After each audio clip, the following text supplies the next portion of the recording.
Pandemic didn't stop the RWDSU from organizing. Organizers were able to have meetings, whether it's via Zoom or face-to-face. They managed to have meetings and to go over everything with the workers, and we kept on organizing. In the fall of 2018, workers approached the RWDSU from Housing Works. So, real quick, caseloads are too damn high. I am not afraid to work with many patients, as many patients I need, but I can't work with my patients if I don't have time to work with my patients. Right. I have 8 hours a day, I have 1 hour lunch.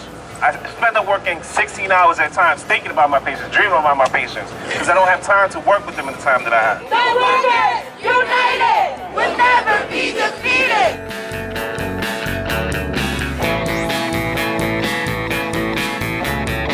For such a progressive company, the community it represents, there's not proper training to communicate and help people in our community, you know. There's a lot of discrimination against people who are from the LGBTQ community. You know, our jobs are very stressful.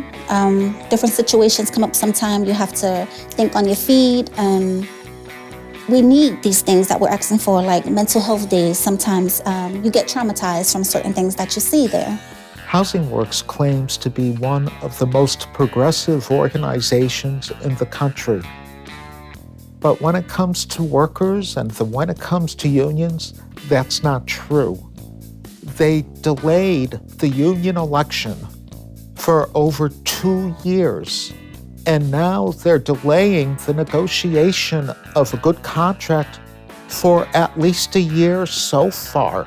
They're using every trick they can think of. They're using every anti-union tactic they can find to prevent their employees from having a union voice. The Organize and Drive, it started off small, like a few people meeting to like small pizza shops, getting lunch and sort of like discussing work conditions at various locations. As I learned more, I shared the message with my coworkers, and then more people across the agency came, and it just was like a groundswell of support.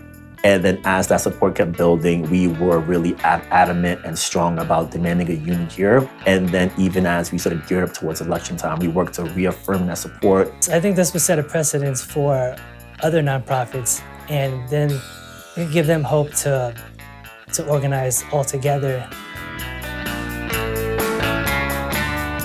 As excited I was to join the cannabis industry, but I was somewhat hesitant, because this is something kind of new to me, and come along 6 months into my job, Local 338 came into the picture.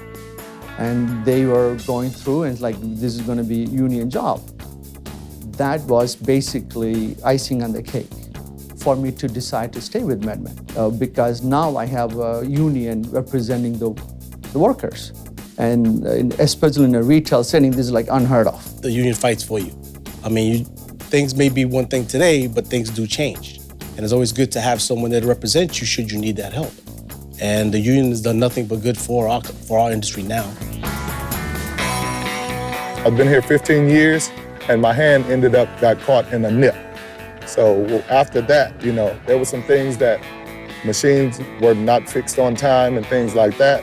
Well, after I got hurt, I just said that shouldn't happen anymore. Phone calls were made, petitions were signed, and once we got enough support, then they were able to go ahead and take it to the co-op company and let them know that by law, you know, the people here want to organize, and they now have enough people to do that. And from there, it just went on. It was a nice snowball effect. And now we have the union.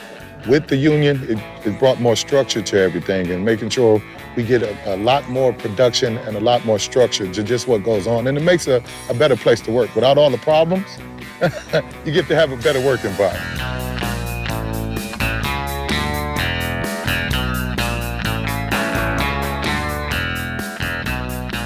General Mills has always been known, ever since I was little, as the leading manufacturing plant in Cedar Rapids. Slowly, it kept eroding and Quaker kept rising, and then come 2018, Quaker was the place. So General Mills management had taken a lot of things away from them, and they were fed up with it, so they gave us a call. They had a massive cut of the benefits, and we also decided that we organized with the right people and were respectful and we had the right message. With my husband working at Quaker, I knew already about the union, and seeing just over the 7.5, 8 years that I've been there, some of the things that we have lost, we knew that it was time to have a voice and decide to bring the union in. It raises the bar for everybody in the community, and I think that it will also help with our next future contract in 2023 for Quaker Oats as well. So